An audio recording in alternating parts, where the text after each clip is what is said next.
नमस्कार। Welcome to Bihar civils. मैं हूं आलोक सिंह और आज 24 मार्च के बिहार करंट अफेयर्स साथ में नेशनल और इंटरनेशनल इवेंट्स भी डिस्कस करेंगे। तो चलिए without any further delay let's start. आज का हमारा पहला सवाल है, Ustad Bismillah Khan is related to which of the following. Ustad Bismillah Khan निम्नलिखित में से किससे संबंधित हैं। तो उस्ताद बिस्मिल्लाह खान जो हैं वो शहनाई प्लेयर थे। कौन क्या? Shehnai player. Option D is the correct answer. ये जो आप यहाँ पे इंस्ट्रूमेंट देख पा रहे हो इनके हाथ में, ये इंस्ट्रूमेंट कहलाता है शहनाई। ठीक है। और ये क्वेश्चन हम इसलिए आज डिस्कस कर रहे हैं क्योंकि 21 मार्च को सेलिब्रेट करी गई है उस्ताद बिस्मिल्लाह खां की बर्थ एनिवर्सरी। जी हाँ। और आपको मालूम होना चाहिए कि उस्ताद बिस्मिल्लाह खां का जन्म जो है वो हुआ था डुमराव में। और डुमराव उस वक्त जब 21 मार्च 1914 में इनका जन्म हुआ था, उस वक्त डुमराव जो प्लेस है वो आता था बिहार और उड़ीसा प्रोविंस में, एक तरह से कह सकते हैं। ठीक है। और ये जो प्लेस है आज के टाइम में, ये जो प्लेस है कहाँ पे आएगा? बिहार के बक्सर ज़िले में ये प्लेस आता है। ठीक है। तो यहाँ पे उस्ताद बिस्मिल्लाह खां का जन्म हुआ था, लेकिन फिर ये मूव कर गए थे उत्तर प्रदेश में और वाराणसी में ये रहे थे। और ऑब्वियसली इनकी डेथ भी वाराणसी में हुई है। ठीक है। इंडियन क्लासिकल म्यूज़िक जो है ये बजाते थे और देश दुनिया में काफ़ी फेमस हैं उस्ताद बिस्मिल्लाह खां अपने शहनाई वादक के लिए, शहनाई प्लेइंग के लिए। नेक्स्ट है, Bihar investors meet has been organized in which city. Bihar investor meet जो है वो किस शहर में आयोजन किया गया है। तो इसका आयोजन हुआ है बिहार इन्वेस्टर्स मीट का सिलीगुड़ी में। Option A is the correct answer. और सिलीगुड़ी जो है वो वेस्ट बंगाल में है। ठीक है। और ये जो बिहार इन्वेस्टर्स मीट है इसको ऑर्गेनाइज़ किया गया था बिहार फाउंडेशन द्वारा। और आपको मालूम होना चाहिए बिहार फाउंडेशन जो है वो बिहार गवर्नमेंट की ऑर्गेनाइजेशन है। ठीक है। यानी कि आप कह सकते हैं बिहार की ये सरकारी ऑर्गेनाइजेशन है बिहार फाउंडेशन। तो क्वेश्चन नंबर 3 डिस्कस करते हैं। Which city has been ranked as the world's most polluted capital city as per IQ air. तो IQ एयर के अनुसार किस शहर को दुनिया के सबसे प्रदूषित राजधानी शहर के रूप में स्थापित यानी स्थान दिया गया है। तो दुनिया का सबसे polluted, most polluted capital city है, किसी देश का ये कैपिटल है। तो ये कौन सा है दुनिया का सबसे ज़्यादा? अनफॉर्चुनेटली ये भारत का कैपिटल न्यू दिल्ली है। Option C is the correct answer. दुनिया का most polluted capital city. Second में कौन है? सेकंड में आपको बांग्लादेश की कैपिटल ढाका मिलेगी। यहाँ तक कि टॉप 100 की अगर हम बात करें दुनिया भर में, तो भारत के 63, जी हाँ 63 शहर शामिल हैं। इस जो शहर बहुत ज़्यादा एयर क्वालिटी जहाँ की बहुत ही ज़्यादा ख़राब है, समझ गए। और इन 63 में से भी अगर आप कहें बिहार से अगर आप पूछें तो इसमें से भी 4 शहर जो हैं वो बिहार के हैं शामिल, जिसकी एयर क्वालिटी बहुत ख़राब है। जैसे मुजफ्फरपुर हो गया, पटना हो गया, हाजीपुर हो गया और गया। ये 4 शहर हैं जिसके एयर क्वालिटी बहुत ख़राब है। ये IQ एयर द्वारा ये रिपोर्ट पब्लिश किया गया है। और इस 63 शहरों में 16 तो उत्तर प्रदेश से हैं। जी हाँ, 16 उत्तर प्रदेश के शहर हैं मोस्ट पॉल्यूटेड में। नेक्स्ट एक किताब है rest assured an autobiography is an autobiography of which player. तो किस खिलाड़ी का ये ऑटोबायोग्राफी है रेस्ट अस्योर्ड? तो ये है जी.आर. विश्वनाथ का। किसका? जी.आर. विश्वनाथ का ये ऑटोबायोग्राफी है rest assured. Option C is the correct answer. हालांकि हम सब जानते हैं कि ऑटोबायोग्राफी का मतलब ही होता है कि वो बायोग्राफी, खुद की बायोग्राफी खुद से लिखी होनी चाहिए। लेकिन यहाँ पे जी.आर. विश्वनाथ तो इन्होंने लिखा ही है, साथ में इनका साथ भी दिया है एक राइटर जो हैं आर कौशिक। तो इन दोनों ने मिलकर ये रेस्ट एश्योर्ड बुक को लिखा है। एक किताब लिखी गई थी, थिंग्स टू लीव बिहाइंड। ये किताब किसने लिखी है? मोस्ट फेमस राइटर नामिता गोखले ने। और आपको मालूम होना चाहिए नामिता गोखले को इस बार साहित्य अकेडमी अवार्ड से भी सम्मानित किया गया है, ठीक है, इंग्लिश लैंग्वेज के लिए। और कश्मीर आजकल न्यूज़ में है, तो एक कश्मीर पे एक बुक थी, द कश्मीर कॉनंड्रम। क्या है? The Kashmir conundrum, the quest for peace in a troubled land. तो ये किताब है। इस किताब को किसने लिखा है? Nirmal Chander ji. A king without kingdom. इस किताब को किसने लिखा? अशोक कुमार बल।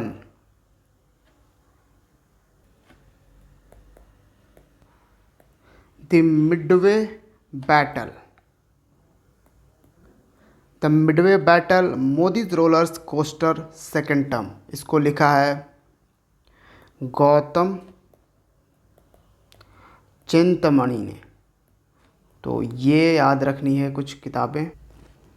Next, which states handmade Narasinghapettai nagaswaram got GI tag. किस राज्य ने हस्त निर्मित नारसिंगपेटई नागस्वरम को जीआई टैग मिला है? ये क्या है नारसिंगपेटई नागस्वरम? ये है एक म्यूज़िकल इंस्ट्रूमेंट। क्या है? Musical instrument. इस तरह का कुछ दिखता है, आप यहाँ पर देख सकते हो, जिसकी कुछ स्पेशलिटी है जो इस खास जगह पे ये बनाई जाती है इस म्यूज़िकल इंस्ट्रूमेंट को। और ये कहाँ पे? तमिलनाडु में। Option C is the correct answer. पिछले साल भी तमिलनाडु के 3 प्रोडक्ट्स को जीआई टैग प्रोवाइड किया गया था। वो कौन कौन सा? एक है करूपुर कलमकारी पेंटिंग्स, और दूसरा कौन सा है? Kallakurichi would carvings.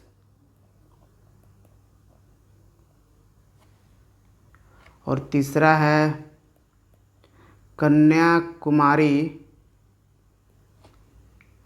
Kanyakumari clove है, ठीक है। तो ये 3 है, कन्याकुमारी क्लोव, करूपुर कलमकारी पेंटिंग्स और कलाकुरिची वुड कार्विंग्स। इन तीनों को भी पिछले साल ही जीआई टैग दिया गया था तमिलनाडु के प्रोडक्ट्स को। नेक्स्ट है, world water day is observed every year on which date. विश्व जल दिवस प्रत्येक वर्ष कब मनाया जाता है? तो देखिए, world water day obviously water को कंजर्व करने के लिए, एक अवेयरनेस फैलाने के लिए ये ऑब्ज़र्व किया जाता है। और ये हर साल ऑब्ज़र्व किया जाता है 22 मार्च को, 22 मार्च को। Option D is the correct answer. और देखिए, भारत वाटर को लेके इस हद तक थोड़ा भारत की सरकार चिंतित है, क्योंकि पानी बहुत तेज़ी से ख़त्म हो रहा है। हम बात कर रहे हैं ग्राउंड वाटर की, बहुत तेज़ी से ख़त्म हो रहा है। और एक वक्त ऐसा आएगा जब वाटर हमें पीने को भी नहीं मिल पाएगा। तो इसलिए भारत की सरकार ने 2019 में ही एक नया मंत्रालय ही बनाया था जिसका नाम था जल शक्ति मिनिस्ट्री। एक नया मंत्रालय जिसके अभी मिनिस्टर कौन है, गजेंद्र सिंह शेखावत। और जल शक्ति मिनिस्ट्री में सेक्रेटरी कौन है, विनी महाजन। ठीक है, तो पानी के हर बूंद को बचाना है और यहाँ तक कि वाटर कंजर्वेशन जो है शामिल है एजेंडा 2030 में, जो कि एक सस्टेनेबल डेवलपमेंट गोल्स पूरी दुनिया हासिल करने वाली है। 17 जो सस्टेनेबल डेवलपमेंट गोल्स है जिसको हासिल करने की बात करी गई थी 2015 में, उसमें एक वाटर भी शामिल है। और इस साल का थीम क्या रहा वर्ल्ड वाटर डे का, ground water making the invisible visible. Ground water जो इनविजिबल होता जा रहा है उसको विजिबल बनाना है, यही इस बार का थीम रहा है। Next, who has received the sport star of the year female category में। तो sports star of the year award female category में किसे दिया गया है, तो ये कौन है, मीराबाई चानू, वेट लिफ्टर हैं मणिपुर की। Option B is the correct answer. और यहीं पे जो फीमेल कैटेगरी है, यहाँ पे अगर मैं बोल दूँ मेन कैटेगरी में किसे दिया गया, तो javelin throw player Neeraj Chopra, golden boy जिन्हें बोला जा रहा है, नीरज चोपड़ा। इन्हें तो काफ़ी अवार्ड्स में, जब से इन्होंने गोल्ड लिया है ओलंपिक्स में, उसके बाद तो अवार्ड्स की जैसे झड़ी लग गई नीरज चोपड़ा को।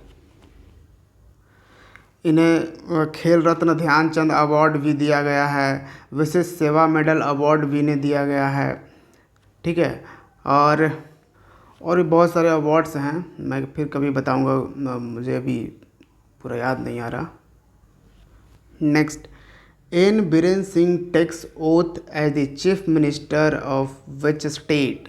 एन बीरेन सिंह ने मुख्यमंत्री के रूप में शपथ ले ली।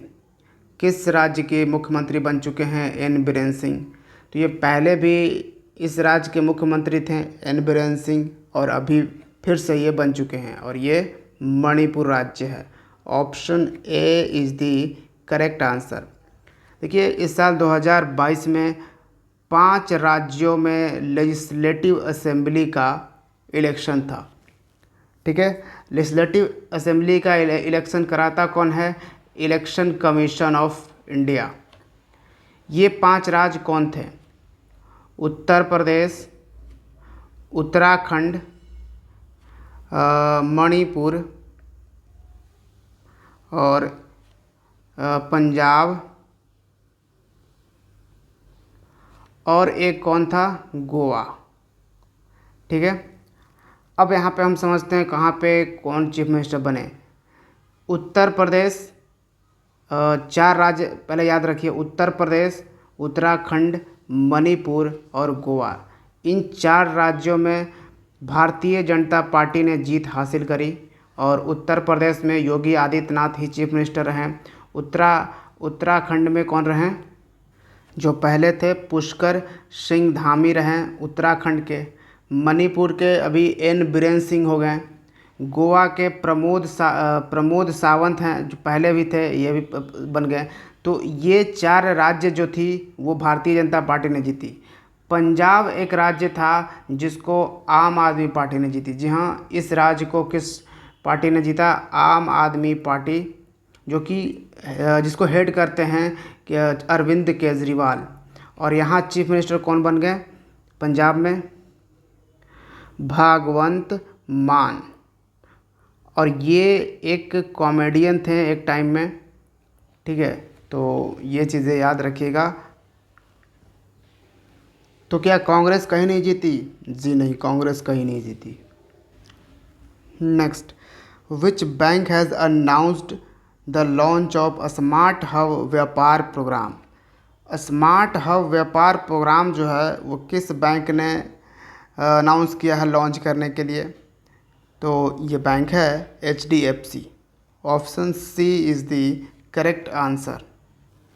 Recently HDFC mutual fund insurance company HDFC mutual fund ने लॉन्च किया एक कैंपेन। क्या कैंपेन था? लक्ष्मी फॉर लक्ष्मी। ठीक है, हैशटैग लक्ष्मी फॉर लक्ष्मी। इस कैंपेन के थ्रू विमेन इन्वेस्टर्स को कनेक्ट करा रहा था विमेन फाइनेंशियल एक्सपर्ट से। और रिसेंटली HDFC बैंक को ही बेस्ट प्राइवेट बैंक का अवार्ड दिया गया है। ठीक है, जो कि प्रोफेशनल वेल्थ मैनेजमेंट द्वारा ऑर्गेनाइज किया गया था event global private banking awards 2021। उसी में ये HDFC को बेस्ट प्राइवेट बैंक का अवार्ड दिया गया है। Next, cold response 2022 is organised in which country? तो कोल्ड रिस्पॉन्स एक मिलिट्री ड्रिल है। ठीक है, तो कोल्ड रिस्पॉन्स का आयोजन किस देश में किया गया? इसको किया गया है नॉर्वे में। Option A is the correct answer. और नॉर्वे वही कंट्री है जिसने सबसे ज़्यादा 37 मेडल्स जीते हैं इस बार के विंटर ओलंपिक्स में। जी हाँ, विंटर ओलंपिक्स कहाँ पे हुए थे? चाइना के शहर बीजिंग में। तो इस विंटर ओलंपिक्स में सबसे ज़्यादा मेडल्स किसने जीते? नॉर्वे ने 37 मेडल्स के साथ। और ये जो कोल्ड रिस्पॉन्स 2022 ये एक मिलिट्री ड्रिल है जिसको हर साल करता है कौन? नाटो है नॉर्थ अटलांटिक ट्रीटी ऑर्गेनाइजेशन। ये एक इंटरनेशनल मिलिट्री अलायंस है। 30 देशों का ये अलायंस है, लेकिन इस पे जो डोमिनेशन है वो USA का है, अमेरिका का है। ठीक है, और ये वर्ल्ड वॉर सेकेंड के बाद इस ऑर्गेनाइजेशन को लाया गया था, इस अलायंस को बनाया गया था 4 अप्रैल 1949 को through north Atlantic treaty sign किया गया था। ठीक है, और आपको मालूम होगा रिसेंटली नाटो के कारण ही यहाँ पर काफ़ी यूक्रेन में तबाही मची हुई है, क्योंकि यूक्रेन के जो प्रेसिडेंट हैं व्लादिमीर जेलेंस्की, उन्होंने पहले ये अनाउंस किया था और पूरा मन बनाए हुए थे कि हम ज्वाइन करेंगे नाटो। और आपको पता होगा नाटो एक ऐसा अलायंस है कि अगर उसमें से जो भी 30 कंट्रीज़ है उनमें से किसी आप एक पे अटैक करते हो, यानी कि आप इन 30 कंट्रीज़ पे अटैक कर रहे हो, तो 30 कंट्रीज़ अपनी मिलिट्री के साथ आपसे लड़ेंगी, तो ऑब्वियसली आपको जीतना मुश्किल कर देगी। तो इसलिए चाह रहा था यूक्रेन नाटो को ज्वाइन करना। और जो रसिया था, ये नहीं चाहता था। व्लादिमीर पुतिन जो थे वो चाहते थे कि यूक्रेन जो है नाटो को ज्वाइन ना करे, क्योंकि इससे रसिया को थ्रेट हो सकता था। क्योंकि जब नाटो ज्वाइन करने के बाद क्या होता है कि USA का थोड़ा सा इस पर डोमिनेशन आ जाता उस कंट्री पे थोड़ा ज़्यादा। तो व्लादिमीर जेलेंस्की जो हैं वो नाटो के भरोसे उन्होंने रसिया से युद्ध मोल ली और युद्ध कर दिया और यूक्रेन को भी अब बर्बाद कर दिया। लेकिन अब नाटो जो है कुछ खास हेल्प कर रहा नहीं है। अच्छा, नाटो का हेड क्वार्टर आपको कहाँ मिलेगा? ब्रुसेल्स में।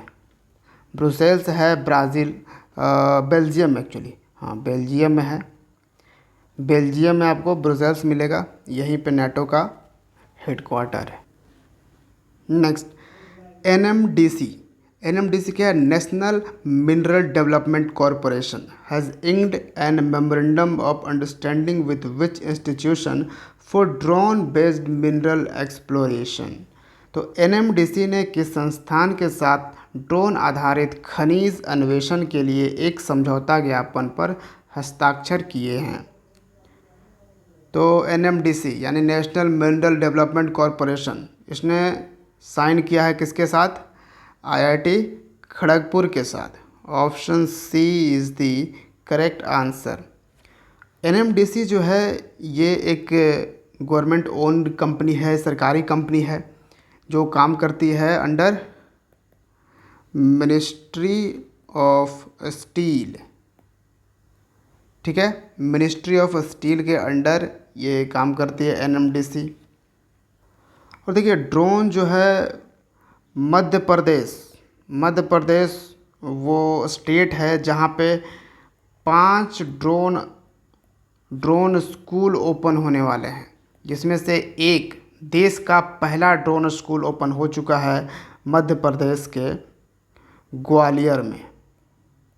किसने इसको इनॉग्रेट किया है? तो मध्य प्रदेश के चीफ मिनिस्टर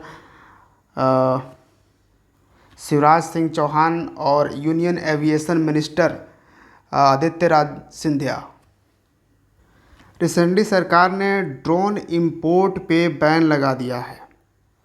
जी हाँ, सिर्फ मिलिट्री पर्पस से अगर ड्रोन ख़रीदा जा रहा है भारत में तो उसको हम इंपोर्ट कर सकते हैं, दूसरे देशों से ख़रीद सकते हैं। अदरवाइज़ और किसी दूसरे पर्पस से अगर आप ड्रोन ख़रीद रहे हो तो वो आपको मेड इन इंडिया ही ख़रीदना होगा, ठीक है। ऑब्वियसली ये मेड इन इंडिया प्रमोट करने के लिए आपको दूसरे देशों से ख़रीदना नहीं होगा ये ड्रोन। नेक्स्ट एंड आज का last question, India has approved $1 billion line of credit for which country for importing food, essential items and medicine. तो भारत ने किस देश के लिए भोजन, आवश्यक वस्तुओं और दवाओं के आयात के लिए $1 बिलियन LOC यानी लाइन ऑफ क्रेडिट को मंजूरी दे दी है? तो ये देश है Sri Lanka. Option D is the correct answer. देखिए भारत ने श्रीलंका को पहले भी काफ़ी मदद की है, कभी 500 मिलियन लाइन ऑफ क्रेडिट, तो कभी 400 मिलियन, तो कभी 200 मिलियन। इस तरह से काफ़ी सारे पैसे अब तक हम श्रीलंका को दे चुके हैं। और श्रीलंका बिल्कुल इकोनॉमिक क्राइसिस चल रहा है, बहुत ही ख़राब चल रहा है यहाँ पे सिचुएशन। यहाँ पे हर चीज़ बहुत ज़्यादा महंगे हो चुके हैं, बिल्कुल इकोनॉमिक क्राइसिस। यहाँ तक कि श्रीलंका की जो आधी आबादी है आज के टाइम की अगर हम बात करें तो श्रीलंका की आधी आबादी अंधेरों में रह रही है, मतलब उन्हें पर्याप्त बिजली भी नहीं मिल पा रही है। इतना ख़राब सिचुएशन आ चुका है श्रीलंका में।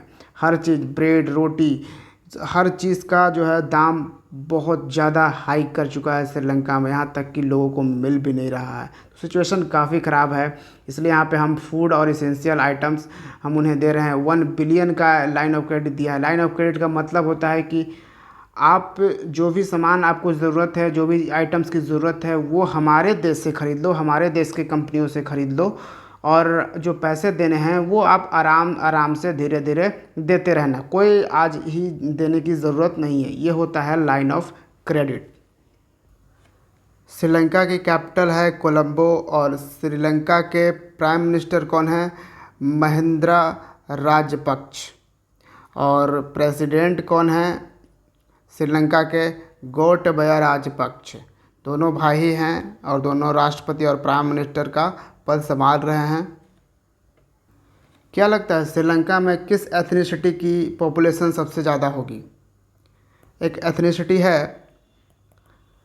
सिन्हालीस, श्रीलंकन सिन्हालीस। इनकी जो पॉपुलेशन है वो पूरे पॉपुलेशन का करीबन 75% है। जी हाँ, सिन्हालीस सबसे ज़्यादा है यहाँ पे। फिर ऑब्वियसली श्रीलंकन तमीज़ भी हैं, श्रीलंकन मूअर्स भी हैं, और भी दूसरे थोड़े बहुत हैं एथनिक्स। ये हम एथनिक की बात करें। रिलीजन कौन सी मोस्ट डोमिनेंट रिलीजन है श्रीलंका में? वो है बुद्धिज़्म, ठीक है। बुद्धिज़्म सबसे डोमिनेंट रिलीजन है श्रीलंका में। करीबन 70% जो पॉपुलेशन है वो बुद्धिज़्म को फॉलो करती है। तो ये था आज का करंट अफेयर्स। उम्मीद है आपको पसंद आ रहा होगा ये वीडियो सीरीज़, ये डेली करंट अफेयर्स। तो वीडियो को ज़रूर लाइक कीजिएगा, अपने दोस्तों के साथ शेयर ज़रूर करिएगा जिन्हें इसकी ज़रूरत है, ताकि वो इधर उधर ना ढूंढते रहें करंट अफेयर्स के चक्कर में। ठीक है। और बिल्कुल पढ़ते रहिए मन लगा कर दोस्तों, हर दिन की आपकी एक एक दिन की पढ़ाई ही जाकर एक दिन सक्सेस का रूप लेगी। So thank you for watching Bihar civil. See you in the next video. जय हिंद।